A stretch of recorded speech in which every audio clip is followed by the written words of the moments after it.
The Terre Haute police chief says he takes responsibility for a suspect escaping through a perimeter during a standoff last week.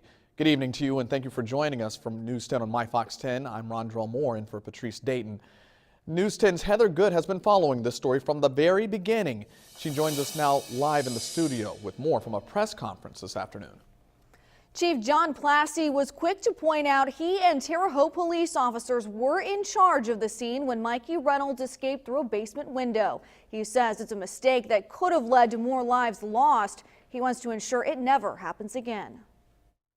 The point is, he got out of our perimeter, and had he not done that, we wouldn't be talking about where he went when he escaped. So that's on us, so we're going to fix that. After a standoff lasting more than 20 hours, Police Chief John Plasse confirms the suspect was not even there for several of them. Investigations are ongoing, but Chief Plasse says Mikey Reynolds was able to escape from a basement window in the home on 1st Avenue and through a privacy fence around 12:30 a.m., several hours after the standoff began. During a press conference, Plasse explained the window was not adequately covered. He notes it was difficult to safely see the area while shots were being exchanged, but there was no shooting at the time Reynolds made his escape. According to police, Reynolds made it to another home on 4th Avenue before leaving again and going to Walmart around 3:30 in the morning. Chief Plasse says Reynolds bought a cell phone at the store before returning to the home on 4th.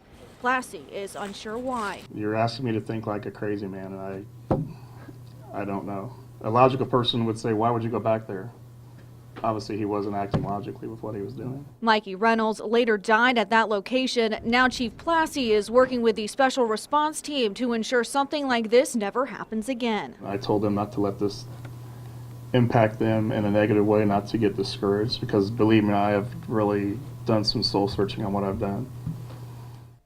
We told you before there were 4 other adults in the home where Reynolds died. Indiana State Police are investigating what role they may have played in all of this, and Plasse anticipates there will be more arrests. Information could be presented to the prosecutor next week. We put the entire press